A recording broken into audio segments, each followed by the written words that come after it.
সালামু আলাইকুম, আশা করি সবাই ভালো আছেন। আজকে এই ভিডিওটা হচ্ছে অনেকেই কমেন্টস করছে যে ভাই ইন্টারভিউতে কী কী ধরনের প্রশ্ন করে বা অন্যান্য সকল প্রশ্নের উত্তর এই ভিডিওতেই আপনারা পাবেন। বাংলাদেশ থেকে যারা ম্যাকডোনাল্ডসে আসতে চাচ্ছেন তাদের জন্য, তো সাথেই থাকুন, সম্পূর্ণ ভিডিওটা দেখুন আমাদের সাথে। তো প্রথমেই যেই বিষয়টা দরকার ইন্টারভিউতে যাওয়ার জন্য সেটা হচ্ছে আপনার কনফিডেন্স, যে না আমি পারবো। তো নর্মালি বেসিক লেভেলে কিছু ইংলিশ আপনাকে অবশ্যই জানতে হবে।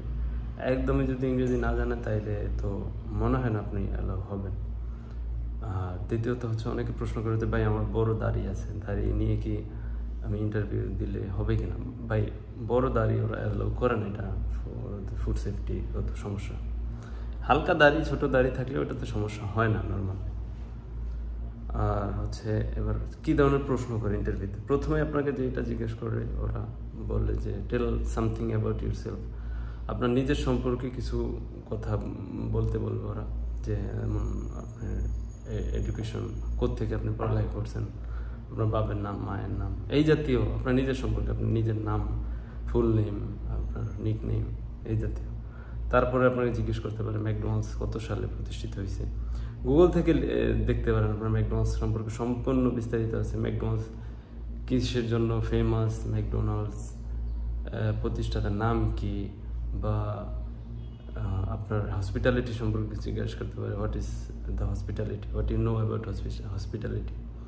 হসপিটালিটি হচ্ছে মূলত কাস্টমার স্যাটিসফ্যাকশন, যেটা যে একটা কাস্টমার একটা রেস্টুরেন্টে আসার পরে নর্মালি আমরা যেভাবে ওনার ট্রিট করি, যে উনি এতে কি খুশি হয় কিনা, কতটুকু সন্তুষ্ট, এইটারে বলা হয় হসপিটালিটি। এটা এই বিষয়টাও যদি আপনি বুঝে বলতে পারেন কোনো সমস্যা, আপনার চাকরি হয়ে যাবে। বাট একটু কনফিডেন্সলি বলতে হবে নর্মালি এই।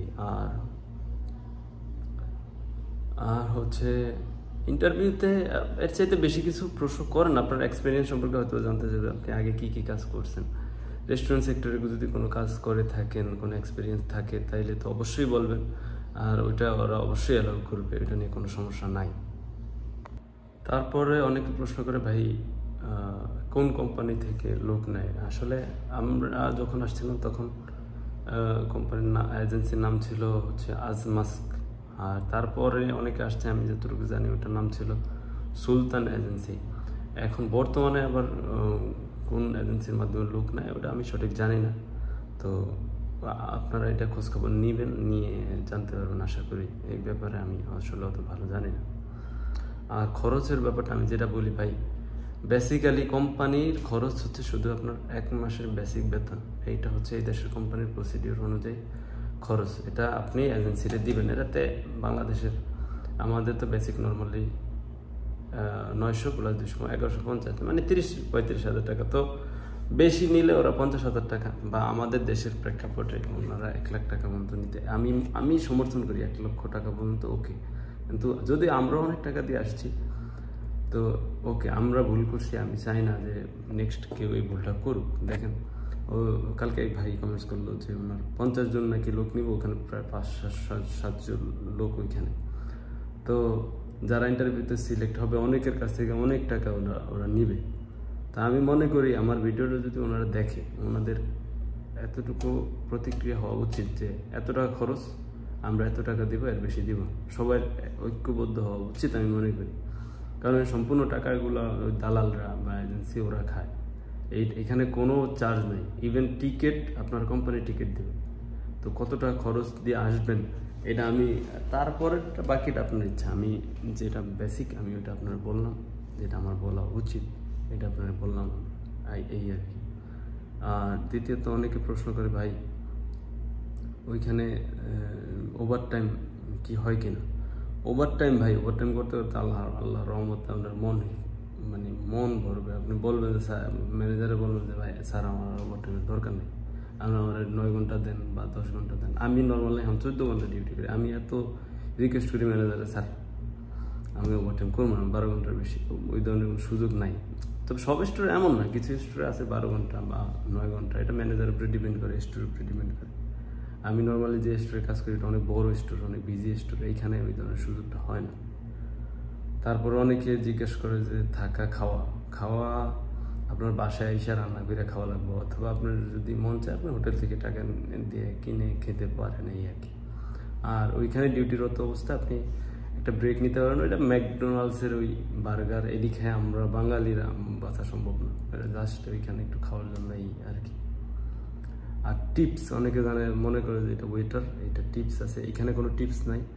আপনারও সামনে যাওয়ার কোনো নেই, ওইখানে কোনো ওই ধরনের সিস্টেমই নেই। ওইখানে অন্য লোক আছে, বাইসাব থাকে অন্যান্য, ওরা কোম্পানির আন্ডারে না, বাহিরের ওরা থাকে, ওরা ওইখানে তাও ওদেরও এলাও না, কাস্টমাররা দাঁড়াই থাকে নেয়।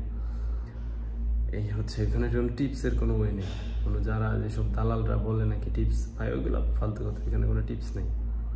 এই হচ্ছে রিভিউ দেয়, ওইখানে কিছু টাকা দেয়, এখানে 3টা ক্যাটাগরি থাকে, ওইখানে বাড়তি কিছু টাকা পাওয়া যায়। অথবা ওদের সৌদির কিছু ন্যাশনাল প্রোগ্রাম হয়, ওই ক্ষেত্রে যখন ডিউটি করে ওইখানে কিছু ডাবল পে করে, এই আর কি, এর বাড়তি কোনো সুবিধা নেই। অথবা প্রমোশন হইলে আপনার নর্মালি 1 বছর 2 বছর পরে যখন আপনি ক্রু ট্রেনার হবেন তখন আপনার ইনক্রিজ হবে 200 রিয়াল, এই আর কি। এর বাহিরে তেমন কোনো আর বাড়তি কোনো ইনকাম সোর্স নাই। তারপরে অনেকে প্রশ্ন করে যে ভাই সার্ভিস ক্রু কি? সার্ভিস ক্রু হচ্ছে ক্রু নর্মালি ওয়েটার থেকে ভিন্ন। ওয়েটাররা যেমন টেবিল সার্ভিস প্রোভাইড করে, টেবিলে নিয়ে দিয়ে আসে, এখানে এমন না। এখানে ভিতরে সবাই ক্রু ট্রেনার, ম্যানেজার, এই অন্যান্য যারা আছে, তো সবাই সার্ভিস ক্রু, সবাই ওই ভিতরে সব কাজ সবার সেম কাজ। কিচেনের আলাদা কোনো কিচেন হেল্পার বা এমন কিছু নাই, সবাই সব স্টেশনে জানা থাকা লাগে, কাজ করা লাগে। এই মাঝে মাঝে এইখানে, মাঝে মাঝে এইখানে, এক দিন এক স্টেশনে। এখানে ড্রাইভ থ্রু আছে, ড্রাইভ থ্রু প্রেজেন্ট করা লাগে, আইসক্রিম বানানো লাগে, তারপরে নানান ধরনের কাজ আছে এইখানে। তো এইখানে এমন না যে ওই শুধু ওয়েটার ভিতর থেকে বানায় নিবে দিয়ে আসবে, এমন কিছু না। এখানে আপনার নিজেরই বানানো লাগবে, আপনার অন্যান্য কাজও করা লাগবে, এই আর কি। তারপরে অনেকে জানতে চায় ভাই যে প্রত্যেক দিন ওভারটাইম করা লাগবে কিনা। নর্মালি দেখেন ম্যানেজাররা ওইভাবেই সিস্টেম করে যে প্রত্যেক দিনই ওভারটাইমের সিস্টেম থাকা লাগে। সপ্তাহে 1 দিন ছুটি আছে।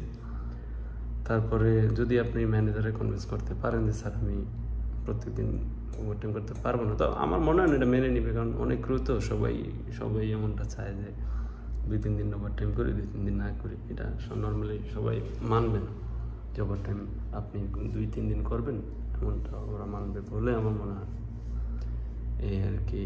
আর তারপরে হচ্ছে থাকার ব্যবস্থা সুন্দর, আলহামদুলিল্লাহ। দেখেন এটা আমাদের, এটা কোম্পানির রুম, এই দেখেন এইখানে সোফা টোফা আছে, তারপরে রুমে এসি আছে, বাথরুম সুন্দর 2টা বাথরুম, কিচেন, আর গ্যাস আপনার কেনা লাগবে। তারপরে আপনার ওয়াইফাই বিল এটা আপনার দেওয়া লাগবে, এটা কোম্পানি দিবে না।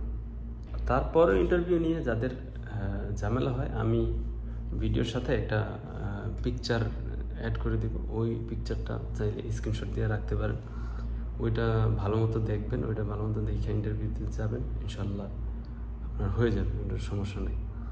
আর প্রতারিত হবেন না ভাই। এখন আমার অনেকের কথা শুনে আমার মনে হয় যে না, এখন এই ম্যাকডোনাল্ডসের এটা নিয়ে অনেক প্রতারণা হচ্ছে। আপনি ইন্টারভিউ দিবেন, ইন্টারভিউতে সিলেক্ট হলেই আপনি চূড়ান্ত আসবেন, তাছাড়া আসবেন না। যদি ওনারা বলে যে না আপনার সমস্যা নেই, ইন্টারভিউ লাগবে না, হ্যাঁ ওইখান থেকে যারা আসছে ওদের সাথে আমরা কথা বলছি, হ্যাঁ আপনার এমনিতেই হয়ে যাবে, না আসবেন না ভাই, তাইলে কিন্তু হয়তো বা প্রতারিত হওয়ার সম্ভাবনা আছে। আর দ্বিতীয়ত হচ্ছে কোম্পানির নাম কি। আমরা যখন আসছি তখন ছিল RICC, এই সাইডে আমরা আপনার দাম্মাম, তারপর রিয়াদ, এইসব কোম্পানির লোক নিয়েছিল RICC কোম্পানির মাধ্যমে। তো তখন আমাদের পদ ছিল ক্রু, কিন্তু রিসেন্টলি যারা আসছে তাদের আমি দেখলাম যে ফাস্ট ফুড মেকার এমন একটা থাকে ওইখানে পজিশনে। তো কোম্পানি সেম, ওরও ম্যাকডোনাল্ডসেই কাজ করে। আর তারপরে আরেকটা বিষয় দেখলাম, সেটা হচ্ছে অন্যান্য সেক্টরেও লোক আনে ওরা, যেমন মেনটেন্যান্স থাকে, বাংলাদেশ থেকে অনেক মেনটেন্যান্সের লোক আনে। তারপরে MDS রানার আছে, ম্যাকডোনাল্ডসের নিজস্ব ডেলিভারি সিস্টেম আছে, ওইখানে MDS রানার নেয়, MDS রানার লাগে। তারপরে আপনার কিছু ম্যানেজার আনে ওরা, এমটি ম্যানেজার ট্রেনিংয়ে কিছু লোক আনে, ওরা সরাসরি ম্যানেজারে আসে।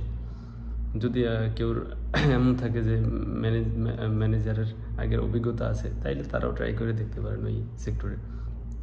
তারপর ড্রাইভিং লাইসেন্স যাদের আছে, ড্রাইভার ওরা হায়ার করে, আমি যতটুকু জানি বাংলাদেশ থেকে এখন আসতেছে অনেক ড্রাইভার। তারপরে আপনার আর আর কি আছে, আর অন্যান্য সেক্টরে বাংলাদেশ থেকে সম্ভবত আর লোক নেয় না। তারপরে অন্যদের সাথে ইন্টারভিউ বোর্ডে ওখানে কথা বলে দেখতে পারেন যে না আপনাদের কী মানে কোন কোন পজিশনে আপনারা লোক নেন। তো ব্যারিস্তা আগে নিত কফি মেকারের জন্য, এখন আর ব্যারিস্তা সম্ভবত নেয় না।